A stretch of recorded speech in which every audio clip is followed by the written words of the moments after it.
Hey guys, welcome back to the Smell the Leather Cricket Podcast where we discuss all things cricket from an average Joe's perspective. I'm Adit. Joining me as always is my co-host Gaurav and our two guests, Nikhil and Jayant. And we are going to be continuing our Team of the Decade series with the latest edition being the ODI Team of the Decade for 2010 to 2019. Just a side note, if you're listening to this on a podcast platform, we'll have a link in the show notes for you to check our test team of the decade out. And without any further ado, let's get straight into it.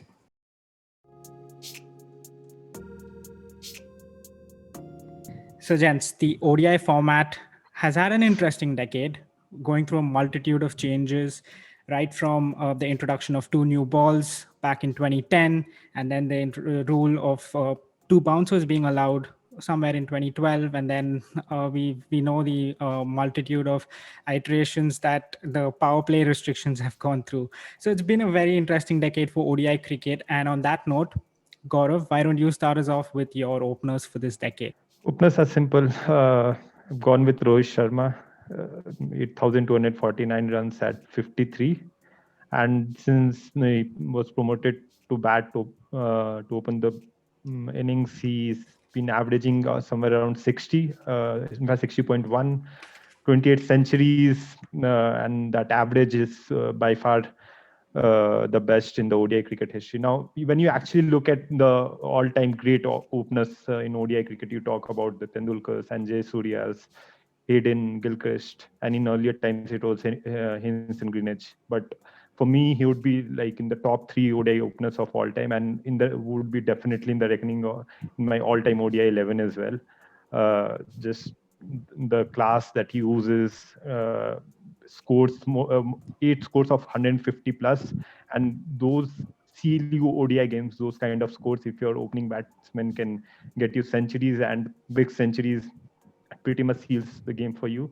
And 264 in an ODI game, I still can get my head around that inning. So that one is pretty much unbreakable. It's a pretty much straightforward choice for me. The second one, again, it's Hashim Amla. Now, he pretty much went under the radar, I feel, with likes of De Villiers and de Kock in the South African team. But then when you look at his stats in this decade, he had that phase where very few batsmen have that kind of form going into their career. He averages just below 50 and is the second highest run scorer as an opener in this decade. 25 centuries and 26 centuries, in fact 33 50, so that great conversion rate as well, and striking at 89. So he's, I think, watching Rohit Sharma and Hashim Amla bat together would be a sight, class batting. And although he's not known for hitting sixes, but then we know Rohit Sharma likes to take time in the beginning, but he hits a lot of boundaries. Talking about Hashim Amla, he's hit the second most boundaries this decade after Virat Kohli and Rohit Sharma. So that's the third. So yeah, that would help to get the maximum out of the power play. These two are my openers. And they are gun openers. Now we also have other contenders in the form of Shikhar Dhawan, who's a little bit under Rohit Sharma's shadow, Dilshan, Martin Guptill, Quinton de Kock. There are a lot of names, Tamim Iqbal, and some love for Irish cricket. Paul Sterling, who's in the top 25 run scorers for this decade. So there's a lot of choices there. Nikhil, who have you gone for? Well, I know you don't prefer Australian cricket, but then you should mention David Warner as well. I think he needs some mention for sure. Yeah, for sure. Yeah, I just missed out.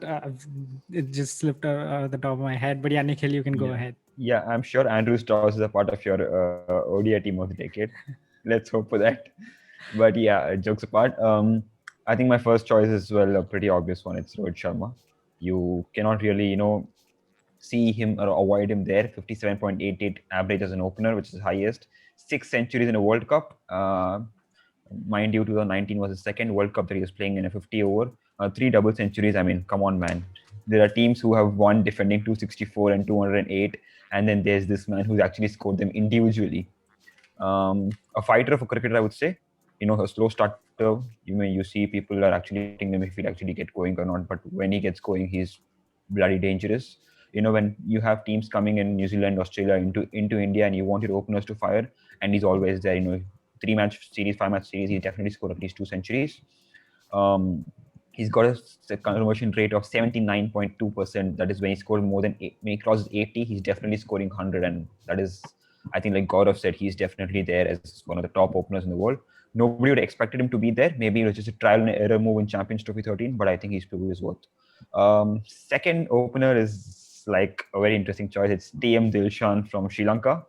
I think we've seen him play. He's been really attacking on the front foot. Like Gaurav said again, Rohit Sharma likes to take his time. So Dilshan is someone who likes to go after the bowling. We've seen him score centuries against India, Australia, New Zealand, South Africa, England, name it, and he's got it there.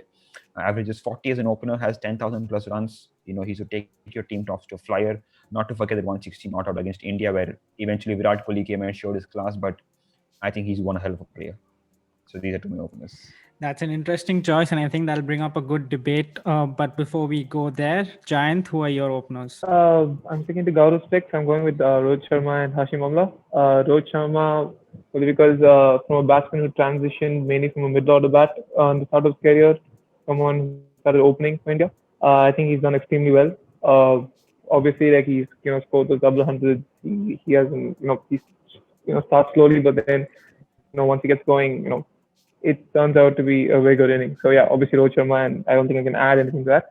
And then my second pick, Hashim Amla. I think I mentioned him the left side as well. I think he's the fastest, ODI runs from 2,000 to 7,000. So he's got that first all the way up to 7,000, and obviously he's a very good bat. He has good averages in both England and South Africa, and a decent average in India as well, decent ODI average in India as well. So he's performed well. He's done it everywhere, and he's a quality batsman. And at one point, he was on par with ABD Villiers in just batting. So yeah. That's awesome. I think I'm going for the same choices there. Just like you all have been singing praises for Rohit Sharma, I think he sort of picks himself. And Hashim Amla as well. He's the third highest run scorer this decade, averages almost to 50, strikes the ball at 90, which probably is a little bit surprising considering he's known to be more of a timer of the ball rather than that striking player. Now, we've also we did consider TM Dilshan in the form of Nikhil's choice. That's an interesting choice. He's the seventh highest run scorer this decade. But then if you compare him to Amla, and given the fact that Dilshan just played for half of the decade, what made you choose him over, say, someone like an Amla or a Warner or the other openers who've played for the entire decade? I think that's a very good question, and Amla was my second choice. It is very confusing between Amla and Dilshan, but only looking at the fact that we all know Rohit Sharma takes his own time to settle in. He plans his innings or he plays the new ball away, and Dilshan is someone who likes to take the attack to the cleanest. I wouldn't say he is on C&Wk, but he was somewhere close to him in taking the team off to the start, not having second thoughts, and going after the bowlers. So that was the kind of combination I was looking at. Say one who's taking his time and one is being aggressive. But I think Hashim Amla is quite a quality player, and I think he was there in my second choice. But I just felt the combination that goes in is very important, and hence Dilshan. Anything to add, Nick? I mean, Giant or Gaurav? Yeah, look, Dilshan 6,296 at 44 this decade. So, unsurprisingly, he has a lower strike rate than Amla's. On the outside, seems like he's been striking more, but then its strike rate is 87, not much lower than that of Amla's. At 44, so and if you compare it to Amla's, it's 50 plus. The thing that I'm most impressed about Amla is the conversion rates. It's 2600, and there was a time where he went is per. He was scoring centuries, some 3.5 innings per game, somewhere on those lines, which is, which has never happened before in the history of ODI cricket. So I can't look past Amla. Dilshan, for sure, he had that period between 2009 to 2015 where he was on top of his game. 2015, he had a great World Cup, if I remember, and for sure he should be in the consideration. In fact, for other openers as well, Warner, Shikhar Dhawan, as you mentioned, but then I think Rohit Sharma and Hashim Amla were much above compared to the other guys. Points very well made there from both of you. In fact, yeah, as you mentioned, Dilshan was the 2011 World Cup's highest run scorer, so that's fair play to him. But I think for our common team of the decade, Rohit Sharma and Hashim Amla have got the most votes, and I think they are set in as our openers. Unlucky there a little bit, Nikhil, but then yeah, we move. And now we'll move on to our middle order. So that would consist of your 3, 4, and 5. Nikhil, who have you gone for? So my 3, 4, 5 is 3 is a pretty obvious choice. It's Virat Kohli. I mean, there's not much you can say about this man as a player. 12,000 runs, 43 centuries, a master in the chase. I think 20 plus centuries in chasing, and he's no matter what the score has been, that he's taken the team through. A brilliant batsman. We saw his glimpse in the 2010 series against New Zealand. He scored a century. Then came the World Cup. He scored a century against Bangladesh. A very promising 30 versus Sri Lanka in the ODIs.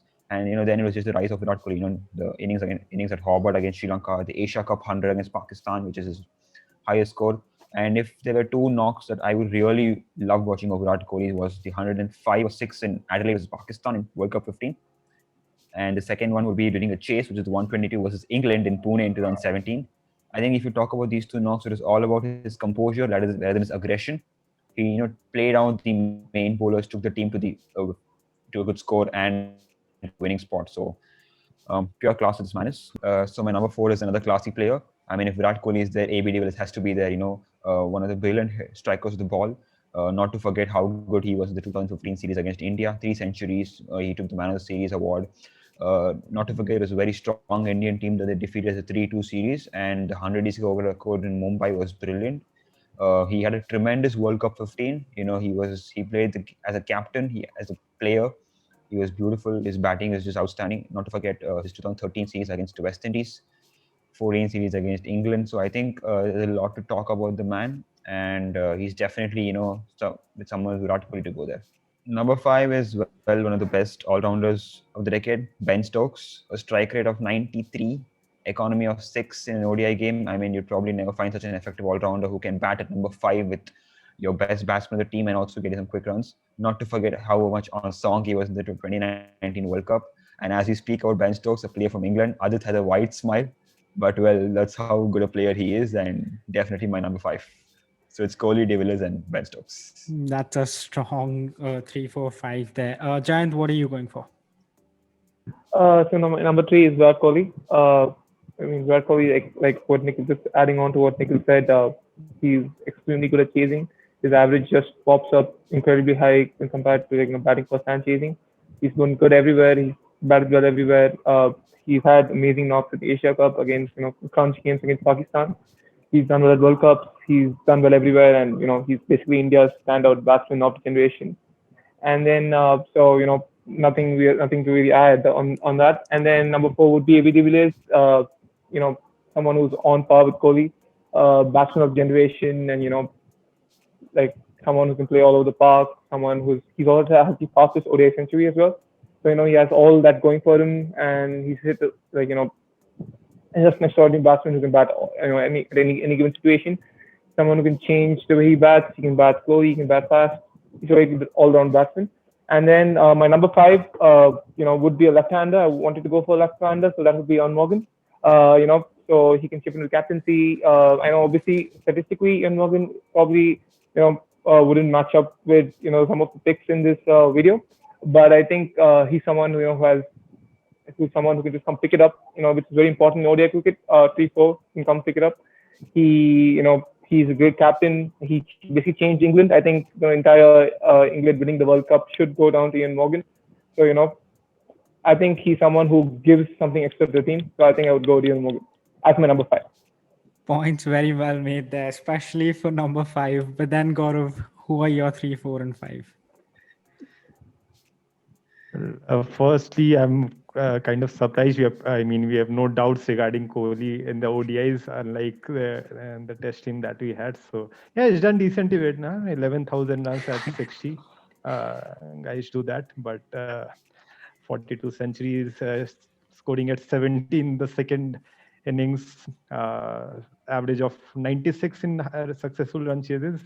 Those are insane numbers. Hasn't happened in ODI cricket before. And look, he is the greatest ODI batsman alongside Tendulkar and Vivian Richards, for sure. It's strange, how his aggression that we see, and that doesn't reflect on his batting in the way that it, stops him or from scoring runs. He looks, the thing that strikes you about Kohli in a chase is the calmness. You feel like he can get anything, and not many players are able to do so. Even in today's cricket, we have great chasers, but I think he's redefined the way how chases are done in ODI cricket. And when you talk about Kohli and the average of 60, you think it's great, but when you come to De Villiers, he's averaged 64 and striking and 109. Then you think Kohli is kind of below par, right? But then, yeah, De Villiers again. Uh, I mean, there are players where you associate some tags, and I think the genius word is something that you should associate with De Villiers, something that Brian Lara was in his time. Gives so much happiness to people wherever he plays. And I haven't seen a more popular player in India than De Villiers. There was a game in Dharamshala where, people were cheering for him against India. So just goes on to show how much people love him. And yeah, he's once in a generation cricketer. Got to have him for sure. Number 5 is an Englishman, but then not Owen Morgan. It's Jos Buttler. Now, look, Jos Buttler, his average is 40.88 and striking in 120. Now, today's times when the restrictions are that only 4 players are allowed between overs 10 and 40, then so I want a player who can do like ridiculous things in the middle overs. We've got players like Rohit Sharma, Hashim Amla, and Kohli who know how to build the innings and probably striking at run a ball. But if you're say 40 overs and 210 or 220 and you want to go on to score 350, Jos Buttler is the man. Striking 120, it's the highest average in ODI cricket for someone scoring over 3,500 runs. And I remember a game against Australia where they're looking for a whitewash. I think it was in Manchester. They were 9 down and he completely blew them away. I think it was Adil Rashid batting alongside him. And the manner in which he did it, it was complete domination against a bowling lineup which has Hazelwood and Cummins, and probably I don't remember whether Starc wasn't there or no. But then he has been, I think, the best chaser post MS Dhoni in this era. So Jos Buttler got to have in your team. Today's day, we see even 350 chase, and he is that player where if you have him in the dugout, the other team would plan accordingly and save the fast bowlers and totally changes the tactics. I want that kind of player in my team. So Jos Buttler it is. Now we've had pretty much 3 and 4 set in with Virat Kohli and AB de Villiers. Both of them averaging above 60. And as you all mentioned, like just both are geniuses. But also one important thing to note is that we talk about batting partnerships, and when you have 2 best mates there, I think there's nothing better at 3 and 4. But now moving on to 5, I think we have some interesting choices there with Nikhil going for Stokes, Jan going for Morgan, and Gaurav going for Jos Buttler. Now, personally, I had a few contenders down for number 5. I'm going to start off with Ross Taylor. I think he has to be given a special mention. Number 5 in the run scorers list for this decade. Averaged 54, 6,000 plus runs, striking at 84. And if you remember Ross Taylor, towards the early part of the decade, he was predominantly a leg side player, just smashing sixes down cow corner. and then he got found out, and he had to predominant like change his game completely, and now he's more of an offside dominant player, and that shows great character, especially from for someone who's been playing the game for so long. So he was a good contender there. Sangakkara, he's played only for 5 years in this decade, but you'll be surprised to know that he's number 6 on that list. And if you look at a classy player, I think Sangakkara definitely comes to mind. He's that flamboyant left-hander, and to my mind, I do not seem to recall teams having a set plan to get him out, and that's very very important when you're considering players like probably Amla, who teams have found him out with the ball coming into his legs. But then that's testament to him as well, the way he's handled that, and he's emerged as one of the top run scorers. But then I've gone for Owen Morgan, just like Giant, purely because if you look at the person coming below him, at least in my team, which I'm probably sort of going to reveal, but it's MS Dhoni, and these two guys are very very similar in a lot of ways, but also very different in some other ways, and they're very cool, very calm, both of them. And if you look at Morgan, he also comes in as my captain. Now I know I'm gonna receive a lot of flack for that, but we'll move on that to the end of the debate. But then I went for Morgan for one reason, being that he's a left-hander. It provides a nice break from the top four who are right-handers, and then probably coming down a couple of more right-handers. So that's the reason I went for Morgan. He's been the person who's changed English white ball game in 2015. That shift, it came from Morgan. As you said, Gaurav, you need players who can shift games, and he's just shifted an entire country's attitude towards ODI cricket, and that's just awesome, and that's probably why I went for Morgan. Now we have 2 votes for Morgan, one for Butler and one for Stokes. All Englishmen. I'm very happy, but who do you guys want to go for? Yeah, look, just a point on Morgan. His strike rate is 94, and the dot ball percentage, which was a bit fascinating to me, is 49.6 compared to that of Butler's is 40.8 in the middle overs. Now, I want in this batting lineup, we obviously most of us would have Dhoni, I'm presuming. So Butler is a player who can come in at 210 for 4 and probably just come only with 5 overs to go and hit the ball. So the striking abilities, I actually wanted Morgan in my team, but I couldn't pick both of them. It was either of him or Morgan. But then when you look at Butler, even he gives you the option in case he gives you the option to open the batting as well, as we have seen in the IPL, and a pretty successful opener there. Also give you the option of the second keeper. Plus, he's great in the outfield. So, looking at the combination of our team, the left-hander thing is there for sure, but just the strike rate difference is huge. And when you look at the scores these days, 325 is not safe.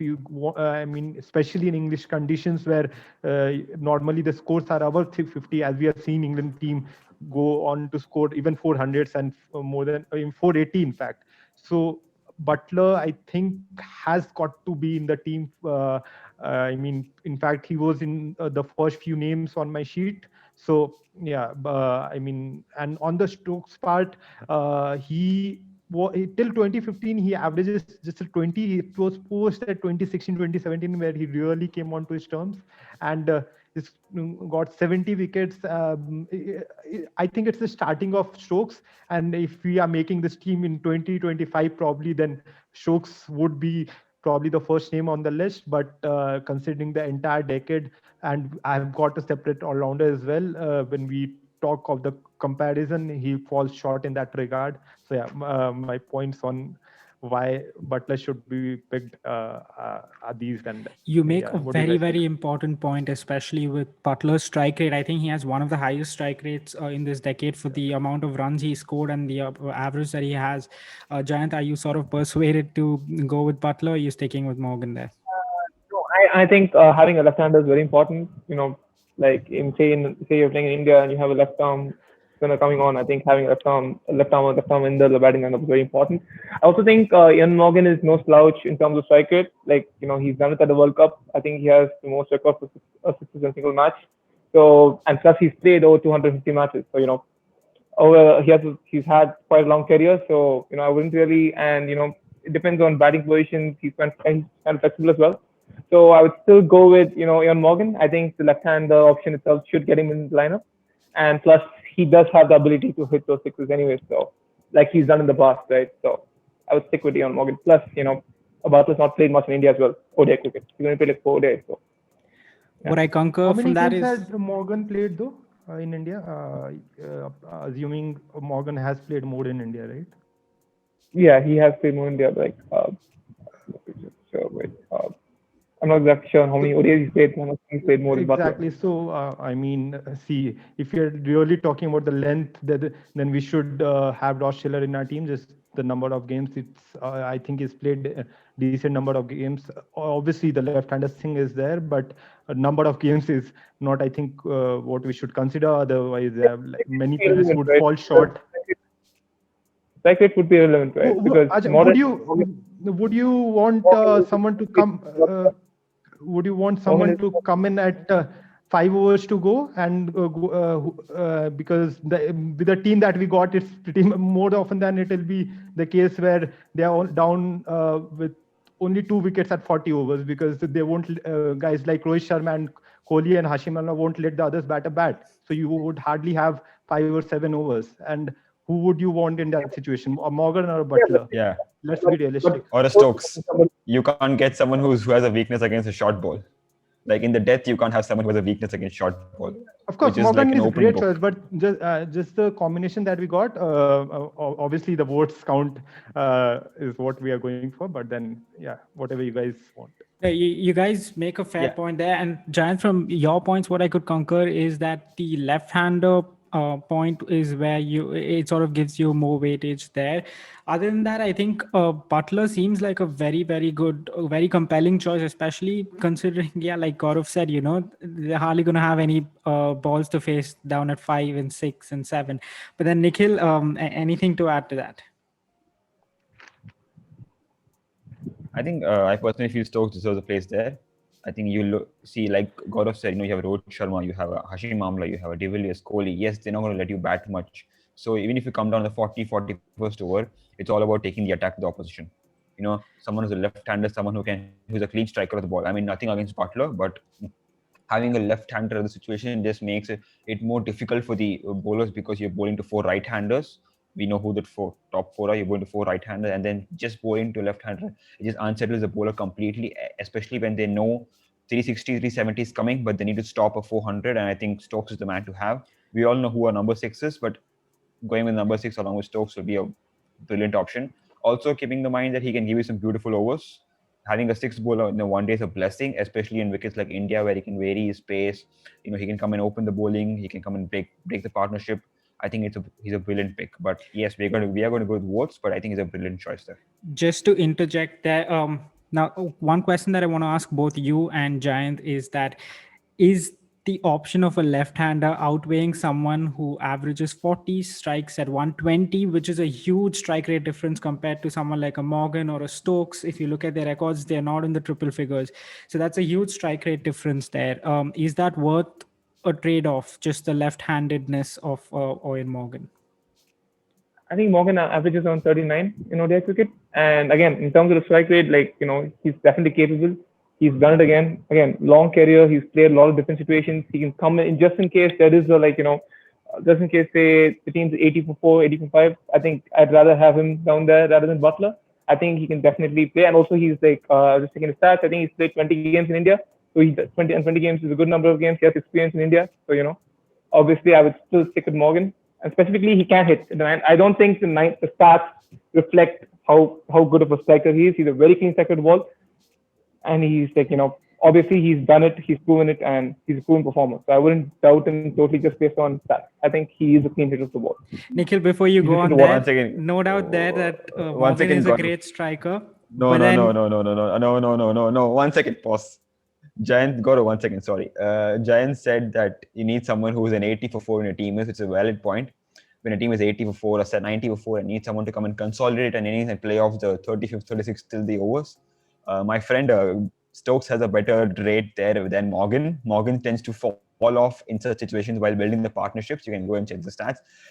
Stokes is someone who's really scored 110 ball 70, 110 ball 80 to actually get his side through to a decent total or to get them through those low totals where England have struggled in the past. They haven't much, but they have, and Stokes has been very fruitful there.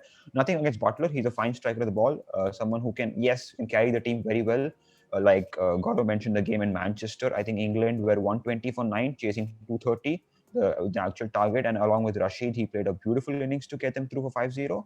But in comparison to Morgan, I don't think Morgan has carried the team during tough situations than Stokes. Gaurav, any final points before we move on to the voting for this all-important number 5 spot? Look, all our gentlemen made some real great points, and Morgan for sure is a great striker of the ball. That's where the difference lies. I mean, even after all that, you see the difference. That's just goes on to show how much more dangerous Butler can be. Because if you're having a guy who strikes so cleanly, still averages 94, and then you have a guy who strikes at 120. That's a huge difference. I think, and moreover, ODI cricket is just not played in India. So, I mean, just a point, keep backing that how many games he has played in India. Most of the pitches these days, whether it's Australia, England, or India, actually, at least in ODIs, are pretty much similar. So if it was test match cricket, definitely you should have considered the conditions, because ODI cricket these days, be it Sri Lanka or Bangladesh or anywhere in the world, the pitches are more often than not batting friendly. So I'm definitely rooting for Butler. I desperately want him in my team, and let's see how it goes. It's very interesting for me because all of you are fighting for an Englishman for the number 5 spot. That's great for me, but then we sort of have to move on further. So let's get straight into the voting. Jayant, who's your final vote for? Did Gaurav manage to persuade you into going with Butler, or more probably Nikhil persuaded you into going with Stokes, or you're sticking with Morgan? I think Nikhil did persuade me to go with Stokes. So yeah, I give my vote to Ben Stokes. All right. Okay. That's very. I'm I loving did not this. expect that, but then Nikhil, who's your vote for? It's Ben Stokes. Wow. Okay. That's 2 versus. I'm pretty sure Gaurav is going for Jos Buttler, and so am I. Considering the. I think Gaurav's points were very well made there. You have to consider the strike rate, career strike rate at number 5. With this team, you need someone Just who to add can. on point, one more. I mean, we are definitely considering the entire decade, right? I mean, you are having someone in your team who averages 20, and he's not bowling more than 4 overs these days. He he has taken 70 wickets in this entire decade, and he scored 2,682 at 40 striking, and somewhere around 90. I mean, let's see the bigger picture. It's about the entire decade and not the last 2-3 years. Last 2-3 years, probably guys, there are so many guys who would pick themselves. If you're picking the current team, guys like Dickok and all of this would be ahead of Amla, because Amla didn't have the last few years going for him, but for the majority of this decade, that's the reason we picked him. So, I mean, Morgan probably was a more of a competition with Butler, I feel, because we are talking about someone who's played the entire decade and played at that level. So, I mean, let's consider the bigger picture here. Yeah, it's pretty fair to say that Stokes for 2010 to 2019, his strongest format definitely was in ODI cricket, apart from probably the last couple of years there. Are we anyone sort of willing to change their vote, being persuaded to change their vote? Is it going any other way? Actually, I think I would push to Butler. I think there is not Thanks much a of lot. difference, but talking about the strike rate, yes. We all know who the number 6 batsman is going to be. So assuming we have a big chase, say of 370, 380, your De Villiers, your Hamla, your Rohit Sharma, and your Kohli have done their job of putting 80 to hundreds. But if you need a 90, 80 in the last 10, I think these are the 5, 6 you'll bank it. Nothing against Stokes. I mean, my pick, I would keep him, but I think I'll go with Jos Buttler. Nikhil's left you hanging dry there, Jayant. But then no, it's a very good choice, Nikhil. So I think our top five as of now is Rohit Sharma, Hashim Amla, Virat Kohli, Villiers, and Jos Buttler. That's a strong, powerful top five. So now let's move on to our keeper before going to our bowlers and then coming back to the all-rounders. Can we all congratulate others that all of us are an Englishman for number 5? Yeah, I mean, Adit is going to take us for drinks whenever all of this pandemic is over, and this you us a drink for sure, Adit. Yeah, he's going to dance on Barmy Army for us. For sure. And so let's move on to our wicket keeper. Jayant, why don't you start us off on this section? I think for the wicketkeeper, it's a pretty obvious choice. I think it has to be MS Dhoni. Probably the greatest captain India's ever had in the limited format of the game. He's won the Champions Trophy. He's won the World Cup. He's also won the T20 World Cup. And at one point, he was probably one of the few captains who could have had all three if India had won the T20 World Cup, for which they lost Sri Lanka, obviously. And obviously, he's the early part of the decade, he was an extraordinary finisher. He finished a lot of games for India. It would basically be like the games for India would never be over until Dhoni was out. You could always just hope that Dhoni would take India over the line. So I feel like a very few batsmen apart from Kohli had that effect on India in this generation. And he was also a great captain, so he has to be in the team just based on his captaincy alone. And a very good keeper as well. His thumpings was just extraordinary. Sometimes he just created wickets out of thin air just with his thumping. So his keeping abilities are great as well. So extraordinary batsman. Assuming he has a good average as well, and he scored a lot of runs in ODI. I think he has more than 10,000 runs in ODI as well. Towards the end of his career, even though his hitting powers waned, he still started being play floater for India. He kept the innings together, lower strike rates, but yeah, he still played these good knocks and had a great career. So obviously, has to be MS Dhoni. Fair point there. If you look at his strike rate, though, for this decade, it's 85. So that's probably one point to consider. But then, Nikhil, is it as obvious for you, the keeper position? Well, it happens to be very obvious. It's one of my favorite cricketers who happens to be my captain. Mahendra Singh Dhoni, no doubt. Averages 102 while chasing. I think that's something what you need. Like Gaurav was mentioning in big chases, big scores. He's the kind of person, along with Butler. The standard, the wavelength is just there. Talking about him as a captain, I think he's nothing that he's not achieved as a captain. He's always been there for a team. Let it be his team was 29 for 5 against Pakistan. He ended up scoring 127. His team was 54 for 5 against Australia and Mohali. He ended up scoring 129. So that's the key of the player and how long he stands. Not to forget the Selcon Trophy tri-series final against Sri Lanka in 2013. 15 in the last over. He stuck around with Ishant Sharma and Bhuvneshwar Kumar to make sure he got the team through. As a chaser, he's taken home India 47 or 49 times. I mean, that's the kind of record you want your chaser to be at. A spectacular player, 300 plus stumpings, 200 games as captain. I think there's not much you can say. Yeah, on song to team Champions Trophy as a captain, he was on song, on point. The changes and the kind of combinations he brought, he trusted his troops, and that's what you need as a captain. Like I said, even in the 2019 World Cup semi-finals, India were 5 for 3, but there was hope on one man. And not to forget the way he, in his last series against Australia in the ODI, he was the man of the series. He almost won them the first game with Rohit Sharma. Second and third game, he was the match winner. He played beautifully in New Zealand, and then came the World Cup. Unfortunately, a sad innings. He's a great player, but I think by default, he's the captain wicketkeeper for my team.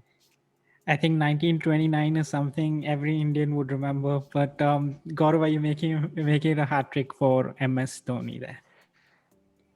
Yes, for sure. I think he's champion in every true sense of the word.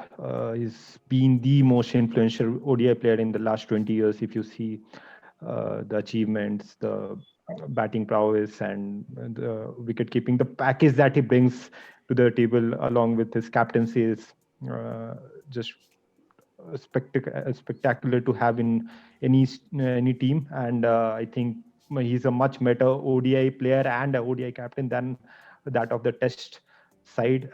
He kind of mastered the art of chasing and being calm in pressure situations. One of my favorite innings was when he was chasing against Sri Lanka in the West Indies, that Tri Nation, and they got to have 15 of the last over with.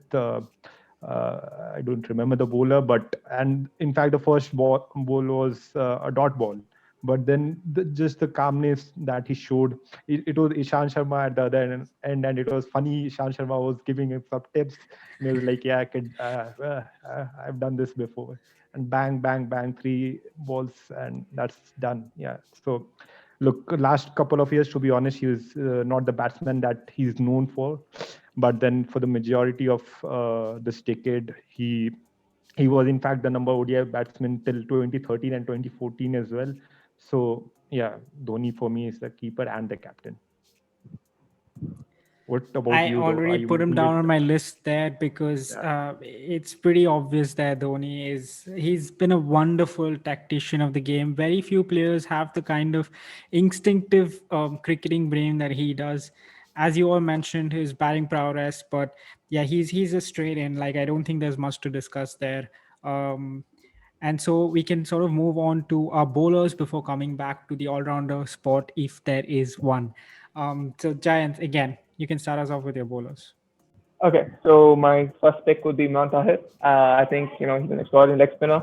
Considering how this decade has been all about leg spinners, I think I would go with him. I think he has been one of the best leg spinners in this decade. And he's one of the best limited over spinners as well. He's performed well in India. He's done really well. He plays, he picks up a lot of wickets for South Africa, and he gives the attack a really good balance. And moreover, he leads that attack as a lone spinner a lot. So, which I think is very important for a spinner, which I think is very good quality for a spinner. I find that a spinner who can just come in and just bowl without having another spinner to help him out. I think that's great. And he complements the South African bowlers very well as well. He keeps it, he's pretty aggressive. He attacks them a lot. So, since South Africa keeps it tight generally in the beginning, he comes and picks up a lot of wickets. So I think he has to be there in the lineup. And then I took Jasprit Bumrah. I think Jasprit Bumrah has only played for 4-5 years in this decade. He's already had over 100 wickets. And, I think that's something which is, I know this is a team for a decade, but someone who's picked up 100 wickets just over the last 4-5 years, I think that's something extraordinary. And he's been rested a lot as well. So for someone who's been rested throughout and who hasn't had the continuity, I think that's something which is really good, and he makes the batsman uncomfortable. He has those amazing Yorkers, which is very important. He's also pretty good with the new ball as well. My third pick would be Mr. Starc. I think he, gives a good left-hand option to his team. I think, he also bowls those Yorkers, which again is, what limited over cricket should be all about. Recently, when you have two bowlers who can bowl good Yorkers, to get over the sorted, right? So I would have Mr. Starc. He makes a lot of batsmen uncomfortable as well, and he's picked up a lot of wickets as well. He has, I'm assuming around 200 wickets over his career. So he's been very good as well, and the economy rate is on par with the Jasprit Bumrah as well. So that's there. And then my fourth bowler would be Lasith Malinga. So basically, if he would complete the Yorker trio, 3 great bowlers who bowl great Yorkers, and Lasith Malinga is, in my opinion, the best limited over bowler ever. In fact, he is the best, because in the beginning of his career, people couldn't play him. There was a long time, in his career, people couldn't play him. People couldn't really take off. Towards the end of his career, hats off to him. People figured him out. His pace dropped, but he still was very effective in World Cups. He picked up a lot of wickets in World Cups, just like Starc as well. Starc has as well. So I think this is my bowling combination, and all 3 of them have done very well in big terms. So this will be my combination. Okay, so you've gone for 4 bowlers there. Then I'm assuming there's an all-rounder as well, which we'll get onto later. Gaurav, who are your bowlers? The fast bowlers are the same. It's Starc, Malinga, and Bumrah. And and then I'll come to the spinner, which is obviously the controversial one for me. But so Malinga, the highest wicket taker this decade. And I remember the game against England in the World Cup, where they were defending a below par score, and there was this very wonderful image that showed 98% in favor of England and 2% in favor of Sri Lanka. That poll that was going on during that World Cup, and he The England just lost the turned the game. game on its head.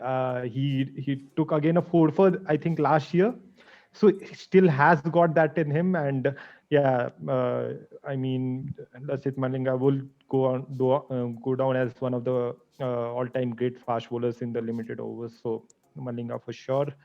Starc again, 2 great World Cups, highest wicket taker in both the World Cups, left-handed, lethal, pacey, fast bouncers, Yorkers, can bowl in all the situations, in the death overs, in the middle overs as well, whenever you want a wicket. And Jasprit Bumrah, yeah, look, he's not played that much, but 2016 onwards, he has been one of the top wicket takers, more than 100 wickets, which I think is a decent sample size.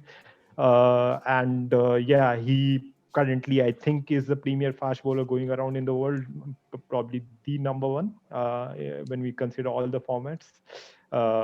And yeah, I think Jasprit Bumrah is an interesting one. Where we all have tried to decode the action, and whether it's a durable one, it's a repeatable one. When you actually look at his action, it's a combination of 3 bowlers.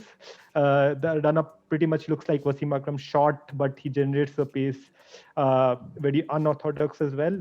That wide angle that where he bowls from is pretty much like Makaya Antony, if you guys remember. He used to bowl from wide of the angle, and the Yorker is pretty much like the great man himself, Joel Garner. Pretty much dips to you, and so he is a package. Now he's lethal in the initial overs as well, since he started bowling those in swingers to the left-handers, which he earlier didn't. Remember that game against Keaton Jennings in the Test match, where he bamboozled him. He was thinking there's not going to be any in swinger, but then yeah, he's continuously adding to his armory. So these 3 are my fast bowlers pick. The spinners pick though is Rashid Khan. Now let's. This debate is going to be interesting. Rashid Khan versus Imran Tahir.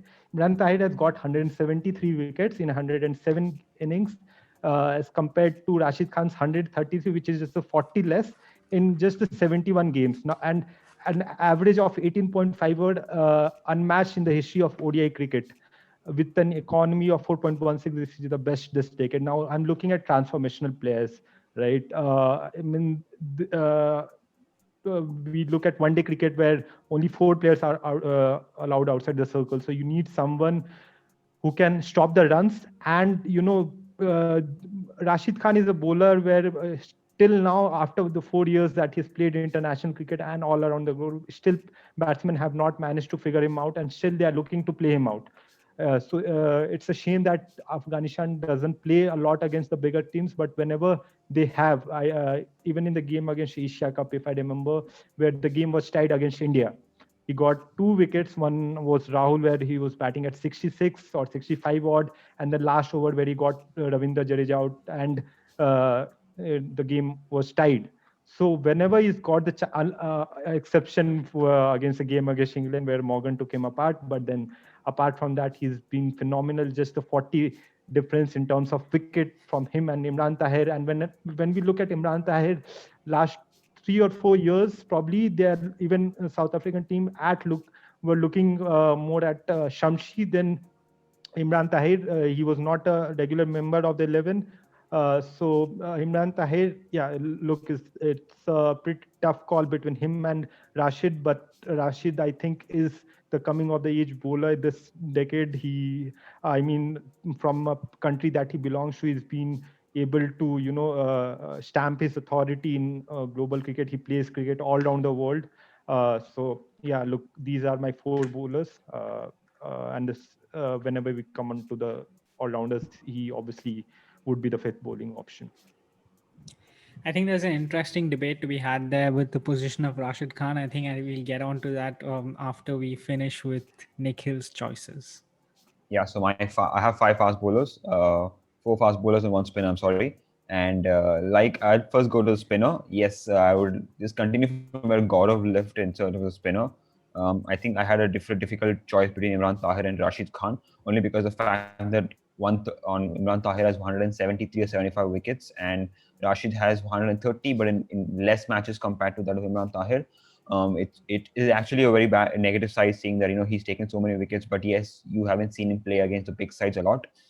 Talking about that win against tie against India, he bowled beautifully. He almost got MS Dhoni as well in that match. That was MS Dhoni's 200th game as a captain. He got a set Rahul out, and he forced Jadeja to play a big shot when one run of one ball was needed. So it really gives example to how can deceive the batsman. But when you look at Imran Tahir, I think he's been one of the most entertaining spinners in the game. 136 of his 170 wickets have come in winning causes for South Africa. He's probably stopped the runs flow. He's cut it down to singles and built the pressure on the batsman. He has been far too Plessis, and ABD Villiers is big choice. When you look playing big games, you need an experienced spinner, and I think Imran Tahir is my pick. By the most slightest margin against Rashid Khan. Coming to my four fast bowler is going to be so my first fast bowler is a very interesting choice. Nobody has named him yet. It's Australia's Mitchell Johnson. I think just like Bumrah, I have tried imitating his actions so many times. The way he bowls his bouncers, the way he stares into the batsman's eye, especially the way he gave Alistair Cook a bad time. Talking about Johnson, 128 wickets in the decade at an economy of 4.71, given that he's only played half the decade and still he's one of the top 5 bowlers of the decade. It really shows how great he was. I think one of the most memorable spell of Johnson for me would be the 2015 semi-finals against India, where he actually got Kohli and the whole SCG, just got up with Johnson. The second was he got Rohit Sharma out. Rohit Sharma was looking much set in that game along with Ajinkya Rahane and MS Dhoni, but he broke the partnership and gave Australia an upper hand in the game. My number 8 is going to be Mitchell Starc. I think he's been one of the best fast bowlers in the last 2 World Cups, 27 wickets and 22 wickets. I think that really speaks characters and a lot about his skills. His Yorkers and his bouncers have been at the best. His biggest strength has been that he's been the most crucial bowler even at the most difficult situations. Let it be they're playing in India, England, South Africa. He's come there and he's picked up wickets irrespective of what the situation and how the wicket is seeming up to be. Number 9, Jasprit Bumrah. Like I think somebody else mentioned, you don't have to play majority of the decade to be the best. He's been one of the missing links in the fast bowling unit of India. Say after Zahir Khan, we really struggle. Someone who can actually deceive the pace but can also be fast at times. He's been mighty impressive, 100 plus wickets. We all remember how good he was in the World Cup. I think he broke most of the opening partnerships, starting from Hashim Amla. He got Martin Guptill out in the semi-finals early. He got Karuna Ratne out early again in the game against Sri Lanka. So he was really a key to breaking the partnership and giving India a great start. I think he's just been as impressive as Mitchell Starc for Australia. Number 10 is Lasith Malinga. I think one of the greatest fast bowlers of the decade. Number 3 in the World Cup lists. Even though age has been catching up on him, he's still been fine with his variations. And whenever his team has needed him, he stepped up. I think 3 World Cups in this decade, and he's been on song in all 3 of them. So I think it speaks a lot about his variations and his love for the game. I think another example was the game against England, where the chances were, I think, 94% to 6% and not 98 to 2%. And he actually won the game for England. He got 4 of the big wickets. And he also got Stokes, who was set to take England home. So these are my 5 fast bowlers: Mitchell Johnson, Mitchell Starc, Jasprit Bumrah, Lasith Malinga, and Imran Tahir being the lone spinner. Couple of observations there. Good start on Imran Tahir and his 136 wickets in winning causes. But you mentioned that Johnson was a top 5 bowlers in this decade. I don't think that's right. He comes in the top 25, I'm assuming. And but I think apart from that, all of us have sort of picked Bumrah, Starc, and Malinga. Now, I'm going with the same 3 because if you look at Starc, averages 20.99, strikes at 25. He's been the highest wicket taker in the 2015 World Cup and in the 2019 World Cup. He's been a superstar this decade in ODI cricket, so he slots right in.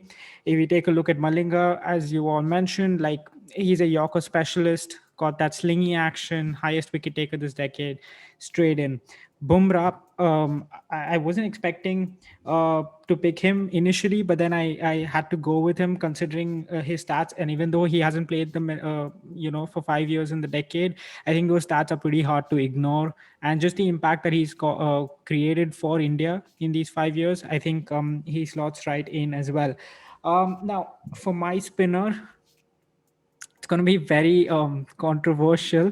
I think I've gone with Saeed Ajmal from Pakistan.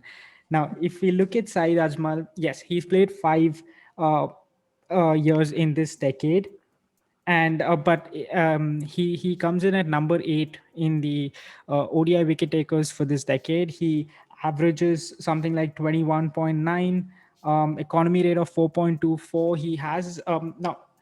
He has that mystery ball, and he takes a lot of wickets with the Dusra. I know he got called out for his action, but then I think that was sort of mismanagement from PCB, and we all know how they mismanage players given Amir's recent retirement. But then it, I purely went for him in comparison to Tahir, because Tahir is more of a slingy bowler. Not a lot of spin. He's a good economical bowler, and considering my all-rounder choice, I sort of wanted a wicket taker for my spinner, and that's why I went for Saeed Ajmal. Now, I think the fast bowlers are set in stone, but then we have 3 spinning choices here in Imran Tahir, Gaurav Rashid Khan, and the controversial Saeed Ajmal. So, anyone wants to take? Okay. So, Yeah, go ahead. yeah. So in terms of Saeed Ajmal, I just can't get over his bowling action. I think the entire after he remedies his action, I think he got thrashed by Bangladesh with his new and remedies action, and he just wasn't as effective. I don't think he got many opportunities after that. So and there was a lot of controversy about about the action, how he should have been called out in the first place itself, and there was a lot of question about how many wickets he's taken and with a controversial action. So I don't think Saeed Ajmal, while he has a lot of wickets, just based on his action being called out and his wickets, legitimacy of his wickets, how he's taken his wickets should be counted. I don't really think I he take should your be. I take your point Yeah, there, but just to counter, so Saeed Ajmal was called out back in 2009 as well with the very same action, but then he was given the pass considering his medical condition. The ICC considered his medical condition, the accident that he had. But then again in 2015, he was reported. And this time, he also came out and said recently that if the PCB had handled him properly and handled his case properly and fought for his case, he would have got the pass again. So, and if you look at, after he remodeled his action, it's very difficult for a bowler to remodel his action, especially considering his age. He was around 40 when he retired. So at that point in time, you don't expect someone to be able to remodel their action and then be successful as well. But then he tried, and that's testament to him. But I take your point there. Any other points for Rashid Khan, or are you happy with with Imran respect Tahir? to Rashid, with respect to Rashid Khan, I mean, Rashid Khan is an extraordinary bowler. I am a huge fan of Rashid Khan. I think, I think just in terms of the IPL, his big bash, I think, he's done really well. But in terms of ODIs, I think he's only played 4 games against the big three. And then, apart from West Indies, I don't think he's played a lot against any other team. That's just sad considering how, teams don't play against Afghanistan. So he lacks big match experience. And in a team full of big match players, I think we should go to Imran Tahir. I think Imran Tahir, again, he does pick up a lot of wickets. Again, the IPL itself is a testament to that. He's had more purple caps than Rashid Khan, and just going by data in terms of Rashid Khan's IPL performances, recently players have been playing him out. When they don't attack him as much, and he doesn't pick as much wickets. Imran Tahir, since by virtue of being a leg spinner, does pick up a lot of wickets as well. He doesn't turn the ball much. He's economical, but he does pick wickets. So I think Rashid Khan's lack of experience should go against him. I mean, just 4 games against the big three and no real ODI competition apart from the West Indies. I really don't think he should be overshadowing Tahir here. Yep, fair Especially point Tahir's there. experience. Gaurav, any counters to that? Also considering how Tahir also came from Pakistan to South Africa and had all that thing going on for him initially. So he started pretty late as well. So I think that's why Tahir should be the pick of the team. You can go ahead, Gaurav. Yeah. Yeah. So the points on Rashid Khan, that I think, Jayant, you made your point, but the points are pretty casual in the way you said that batsmen try to play him out. So I think there's a reason they play him out, because he's more feared. I think that's needed to be given more importance in today's ODI cricket, where we are missing the point here that post 2015, where the rules have changed in between overs 10 and 40, where you need a bowler who, even when the pitch is not turning, is effective. And on the playing against big teams part, Imran Tahir's average against India, the three big teams, India is 58, Australia is 40, and England is 34. So these are the top three ODI sides. And when you so if you're going to play against the big sides and then going to average this many, I don't know how much that a trade-off is between Rashid Khan and Imran Tahir. You need we are looking at players who have when after the rules have changed would be still be effective, and that is the reason why South African team were looking at other options, players like Shamshi and other spin bowling options, where Imran Tahir was, because 2011 he was pretty effective as he was in 2015, but post the rules were changed, he was not that effective. And for sure, I wouldn't want Bumrah, Malinga, and Imran Tahir as my 8, 9, 10, 11. That would be a spicy batting lineup for the bowlers. Looking forward, three batsmen who would be fighting for number 11, who would be the number 11, because all of them are worthy for 11 or not any above. So Rashid Khan gives you he gives you the fielding option as a terrific fielder. Gun batsman as well. He gives you those 30, 35 of 18 and 20 balls. And look, if I mean playing against big team, whenever he's got up, even in the ODI game against India, he took 39 for 1, if I remember, in a very close game. So this is not on his hands, but whatever he has got, he's made the most out of it. On Saeed Ajmal, I mean, the bowling action, as you rightly mentioned, Adit, it was called out in 2009 as well. But then more than the bowling option, I think he for the first part of the decade, he actually was my favorite spinner. But in fact, it was a pretty close call up between him and Rashid Khan, because I'm looking at wicket taking options in the middle overs where batsmen are feared losing the wickets. So, but then just the change of rules made him go towards Rashid Khan, then Saeed Ajmal. Points well made there, Gaurav. And I'm going to play a little bit of devil's advocate just to spice up this debate a little bit before moving on to Nick Hill. Now, Rashid Khan's figures, yes, on the face of it, brilliant. Averages 18.54, got a ton of wickets, playing just 70 odd ODI games. But then it's unfortunate that Afghanistan play more of the lesser teams more often rather than the big sides. And if you take a look at his record with the big sides, he did very well in his first tour against India back in 2016-17, if I'm not wrong. But then if you look at his most recent tour, 2019-20, he averages around 65, if I'm not wrong. And then if you look at the World Cup as well, where you're playing against all the top sides in the world, average 69 in the tournament. But then we'll move on to Nick Hill for his final thoughts before going into the voting for this spicy debate. So I think you're looking at two world-class spinners, according to me. You just can't talk about one World Cup for 2019 for Rashid Khan and say that he had a bad average, and that's probably something that gets him below Imran Tahir. Note Imran Tahir didn't have a very good 2019 World Cup either. 2019, I think IPL was last where Imran Tahir had his last touch.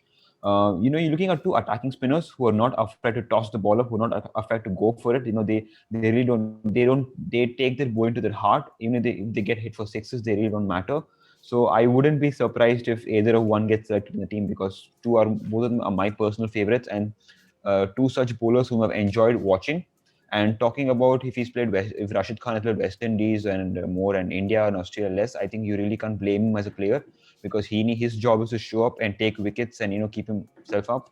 And I think there will be a time when you'll see Afghanistan playing the big teams more. But then for now, what's happened in the decade is what we can talk about, and both of them are wonderful spinners. Some amazing stats, like Gaurav mentioned, which I had no clue about the start of Rashid Khan. I was really impressed with that. And obviously Imran Tahir, who has 130 out of 170 wickets in the winning cost. So in comparison, if I keep these two aside and if I bring in Saeed Ajmal, Saeed Ajmal's, according to me, is what I felt while watching him and understanding his career was 2011 World Cup was, I think, the last where he was best. He almost got Sachin thrice in one game, and he ended up getting him the third time in the semi-final Mohali. So I think to me, he was a great bowler, but I think he just fell apart once people started picking up, even before his action was called up. Virat Kohli in an interview said that Rohit Sharma and him read him as a leg spinner in the Asia Cup game. AB de Villiers in 2013, I think, cleaned him up for 70 runs in his 10 overs, and he also picked him up as someone who bowls leg cutters and not looking as an off spinner. So I think his book was kind of getting opened. He is going to be easy to understand even before his action got called. In the 2013 Champions Trophy, Chris Gayle picked him up for 3 sixes before eventually getting out to him.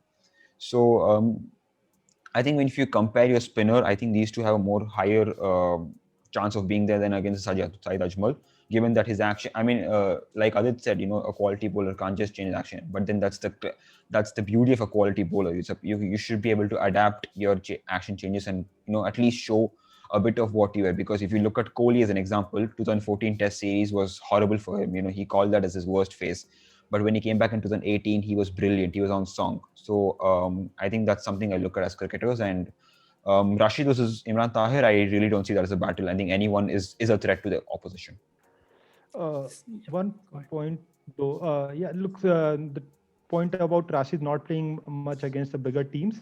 So we are anyways picking a fantasy team, right? So he has shown his worth. It's not like he's not played all over the globe. He has bowled to the top batsmen all over the world. So we want to see whether he'll be able to succeed in the top level playing in this team. And I think with the way he has performed all around the globe, so if Afghanistan are not going to play for 5 more years against the big teams, doesn't mean he's not a good spinner even till then, because it's sad for him that he plays for Afghanistan and they don't play against a big team as well. And one point, he strikes at 26 compared to that of Imran Tahir's 32. So 26, that's literally 4.5 overs. You're striking 4.5 overs, which is a blessing in these times where people are able to take wicket in the middle overs. That really stops run rate and makes it much more easier for the bowling team going into the last 10 overs. And he can bowl in the first 10 overs as well. We've seen him bowl in the power play in IPL and for Afghanistan as well. He does that pretty often. So I want players who can bowl in all phases of the game. We have picked 3 fast bowlers who can bowl in all phases of the game. I doubt whether Tahir can do that bowl in the initial overs or bowl in the last 10 overs. You have to get the 10 overs out of him between overs 10 and 40, and that's where the real trick is because of the field restrictions. Right. So we'll go into the voting now, and we'll start off with Giant, since he seems to have been observing the debate so far. We'll start with Giant. I'd vote for the extremely experienced Imran Tahir. Got it. Nikhil? Imran Tahir. All right. Gaurav, who are you going for? Look, I'm gonna go with Rashid. As I said, I don't want Tahir, Bumrah and Malinga as my 19 and 11. It's ODI team. The balance needs to be there. Experience in terms of wickets when we see is just a matter of 40 wickets and in 36 games lesser than him. So 18.5, that's not even, Joel Garner's average is more than 19. We're talking about the history of ODI cricket here. We're talking about the bowlers who have been the greatest in the ODI format, talk about Wakram and Malcolm Marshall, Joel Garner, all of that. And he stopped all of them, which is, I think it's definitely something needs to be considered, and he gives a really good attacking option down the order as well. So Rashid. Yeah, I think that's the point that persuaded me, the option with the bat, and considering the other 3 are pretty much either occupying 10 or 11 spots. So yeah, Rashid Khan for me. Do we see anyone changing their votes? I think for my playing 11, I would like to change my vote to Rashid Khan, because like Gaurav said, I don't want 3-4 batsmen like similar in my batting lineup in my lower order, because my 5 and 6 is Butler and Dhoni, and these kind of players can win matches if they get good support from the 10 and 11. Exactly. So if Rashid can support any one of them, they can actually win matches or even post good totals. So I would really go with Rashid Khan. I think Rashid Khan does have purple cap in the IPL. So he does have a purple cap. He does pick wickets. Like it's a big sample size going to the IPL. Rashid Khan has picked Imran Tahir does have a purple cap. So Sure. and he has Look, picked a Imran bunch Tahir of is wickets a for very CSK. yeah. Look, we're not discounting Imran Tahir's case. It's just that the post. I mean, we are just missing that fact. I think you guys are kind of not focusing on that. That the rules change have a lot to do. That's why ODI cricket has changed post 2015. That's the reason we are seeing big scores because batsmen are more attacking more in the middle overs. That's where teams even that's why India with guys like Yuzvendra Chahal and Kuldeep Yadav succeeded until 2017 and 18 because they were able to manage. They managed to take wickets and put breaks on the scoring rates. That's where I think Rashid Khan would be more effective because he now that he's played all around the world, at least his economy rates most of the games, 9 out of the 10 games, he gets runs at lesser than 5. So even though if a few games where he's not picking wickets, he's making sure that the run rates are not going above 6.5. So there, in somewhere or other, he's contributing to the bowling line. I saw this Tahir. I think Tahir has a lower economy rate. I mean, he doesn't have a lower economy rate than Rashid Khan, but he does have a lower economy rate than he than 5, right? So and he's played against the big teams, and for a person who has a lower economy, lower than 5, it's good. And also like considering South Africa, right? They play 3 fast bowlers. Their main attacking option is their fast bowling. Even though Tahir does pick wickets, more or less, he has a complaint why he's used to contain, right? Like even test matches, if you watch, like they spread out the field for him, right? So he's not even allowed to attack in test. So why is he going to be allowed to attack in one day international? Like despite that, his economy is less than 5. Despite playing big teams, despite not picking up much wickets, he has been economical as well, and he's played against the big teams. So I think for the greatest ODI team of the decade, you got to consider the ODIs have more weightage. And Rashid Khan's, you can say like I'm obviously in terms of talent he has proven it in the IPL, but just in terms of the ODI team of the decade, he's played big games. He has a good economy rate, and he didn't like wane off and it's the age. He's last 5 years he's 35 plus on top. At 35 plus, if Rashid Khan's doing the same thing, then sure, but I don't think so.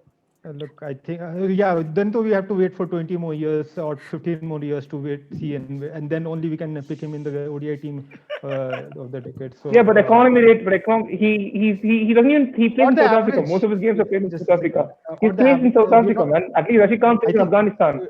Rashid Khan plays in the UAE. Jayant, I think Jayant, he doesn't Jayant, UAE, sorry, Okay. not I think UAE, I think right?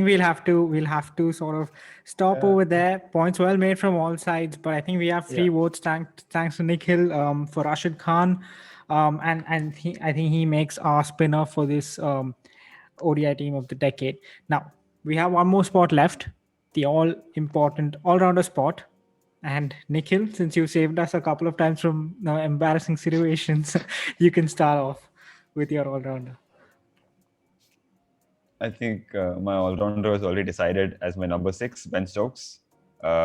Strike rate of 92.994, economy of 6. He gets the crucial wickets out. He can break partnerships. He can come. He can.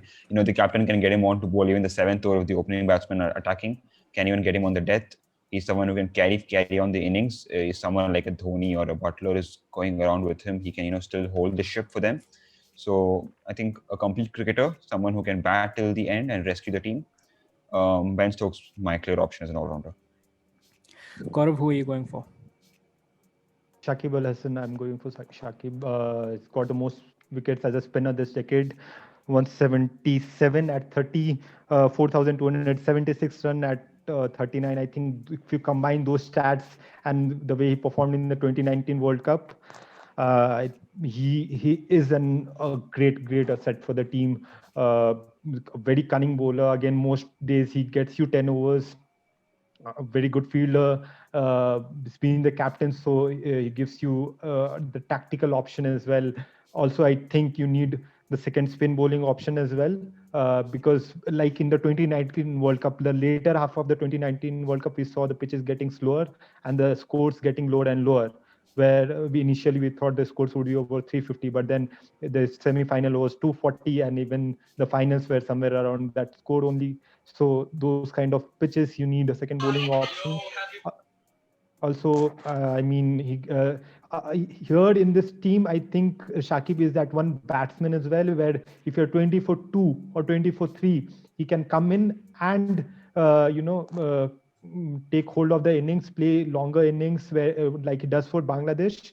We have got players like De Villiers and Butler who are very attacking option. But then if you're struggling at 20 for 3, I know Dhoni can do that as well, but Dhoni uses up a lot of balls in the starting of the innings, where Shakib plays in a very phased manner and maintains that strike rate as well as takes the inning forward. So Shakib for me. Shakib and Stokes as of now. Giant, who are you going for? Uh, I'm going for Shakib as well. 6,000 plus ODI runs. He's an extraordinary bowler as well. He's like one of the best all-rounders in the world. So and obviously considering that we don't have a single left-hand batsman in a lineup, I think he also becomes a bowler. So he's an exceptional player. He's done it. He's done well in the World Cup, the recent World Cup. He's also economical. He also has an economy rate below 5. So he would complement Rashid Khan's wicket taking ability and also add tons of experience as well. So yeah, I would go Shakib Al Hasan. That's great. Nikhil, I see your case for Stokes, with him averaging 40 with the bat, but then also averaging 40 with the ball. And considering our um, makeup for this side, I think, at least for me, from a personal standpoint, I would want the extra spinning option in the form of Shakib Al Hasan. Let's not forget, he has basically carried Bangladesh cricket for the longest time now. He's averaging close to 40 with the bat and on the lower sides of 30 with the ball. So that's the right side you want to be on with both regards to batting as well as bowling. Also, 2019 World Cup, let's not forget, 86 average, third highest run scorer in the tournament. So he can obviously play all over the world. There's no doubt about that. And I would personally pick him over Stokes, considering he provides a spinning option, and I think that would be more effective for this team rather than Stokes' pace bowling option. So yeah. Absolutely. I think Shakib was my 12th man in this team. Shakib is my 12th man in the team, and the only difference could be is replacing Stokes and Shakib with each other. Given that captain like Mahendra Singh Dhoni, he likes the left arm bowling option. We've seen how effective he's in Jadeja, so I think Shakib would be a good option for him as well. Somebody who bowls slow left arm, gets those 2-3 overs in between. So I think I have no second thoughts in putting Shakib instead of Stokes there, because I think if I remember Gaurav mentioning this in the test team of the decade as well, that if you're playing in Asia, I think someone like Shakib would be very useful. And not to forget, he had a magical of a 2019 World Cup. In the IPL, he's picked up some crucial wickets. He's been the number one all-rounder in the ODIs as well. So I have no half measures or I don't want to debate the topic of having why Stokes or why Shakib. I think he's a perfect all-rounder there as well. It is a 51-49 call on Stokes Shakib. So I think I'm happy to have Shakib there. Fair enough. I think it was the same for me as well. So Shakib makes our ODI team of the decade. And that brings us down to selecting the captain as well as the 12th man. Captain, do we have any qualms on Dhoni being the ODI captain of the... Yeah. Oh, I'm in for Dhoni, sorry. It's Awesome. 3-1. So Dhoni is the captain. You can't even bring Morgan here, so don't even think about it. Yeah, no, that was my only counter. But Dhoni's an amazing captain, and he's proved that for the longest time. So yeah, we can safely move on to the 12th man spot. And Gaurav, you can start us off for this segment. Yeah, my 12th man is Trent Bolt. Look, because we only have 3 fast bowling options as of now. So if and when because the most probability of a player getting injured is a fast bowler, so you want a backup fast bowling option as well. Trent Bolt, again, he had a great 2015 World Cup, that game against Australia. Australia, if I feel very Australia. rip them apart, and he has that knack of producing that match-winning spells where he takes 6 or 7 wickets for literally nothing, and he's been one of the top wicket takers this decade as well. So Trent Bolt, a great athlete, takes some brilliant catches. So perfect replacement for someone like a Malinga or a Starc or Bumrah in case they're not fit or injured. So Trent Bolt is my 12th player. Sorry. Fair enough. Jayant, who are you going for? I'm going with Ben Stokes. I Okay. mean, so obviously, I prefer an all-rounder to be my 12th man. He can obviously bat, like, Nikhil said, even if the team, like, if he lose 4-5 wickets down, he can come build innings. And also, like, if say they want an extra batsman, they can always say Ben Stokes as well. So obviously, I would, and I don't think I don't need to talk much about his career. So it's an all-rounder. He's good it all around the world. Plus, he plays his crucial knocks, and he does pick up the wickets here and there. So yeah, I would go with Ben Stokes. Ben Stokes and Nikhil, who are you going for?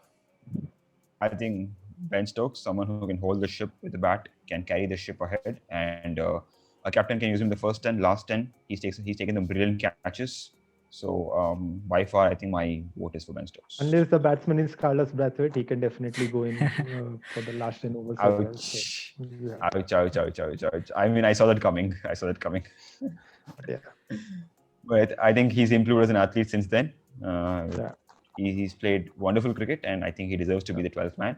Let's hope what Sir Adit Chhabria has to say. Purely for his 2019 World Cup, I'm definitely picking him as my 12th man.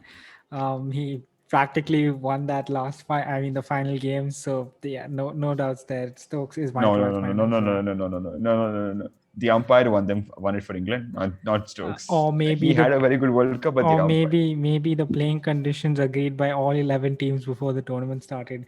Won them the Yeah. tournament. We'll have a discussion on a separate For sure. platform. Yeah. For sure. So just to recap, our team of the decade for the ODI side of things would start off with Rohit Sharma, Hashim Amla, Virat Kohli, AB de Villiers, Jos Buttler, MS Dhoni, who will also be our captain and wicketkeeper, Shakib Al Hasan, Rashid Khan, Mitchell Starc, Jasprit Bumrah, and Lasith Malinga, with our 12th man being Ben Stokes. So it's been a very interesting debate, very fun debate. I really thoroughly enjoyed this. So thank each one of you for your time. It's been a pleasure. Yeah, I think this was really fun and really interesting to get into all those debates and discussions. I think all the players that we discussed there were some amazing performances, I think, this decade. So that's the reason it was so tough to pick 11 out of those. And on a separate platform, probably someday we can pick an alternative 11, and it would be interesting to see these two teams going against each other. Would be quite a match. That would be a very interesting idea. So thanks a lot, Nikhil, and thanks a lot, Jayant, for your time. Thank you as so well. much, guys. Thank you so much. And I think thank you to Okay. STL for having me here. I enjoyed my debate with Gaurav in different aspects, like I always do, with respect to the test or the ODI team. Yeah, and I think let's hope in the T20, if we're doing a T20 team of the decade, let's not pick up a lot of England players, because that gives our host the extra advantage. we surely are going to be doing that. And Yeah. On that note, please consider subscribing if you're still watching. So thanks a lot for watching, and see you guys later. Thanks a lot. Cheers. Thanks, guys. Cheers.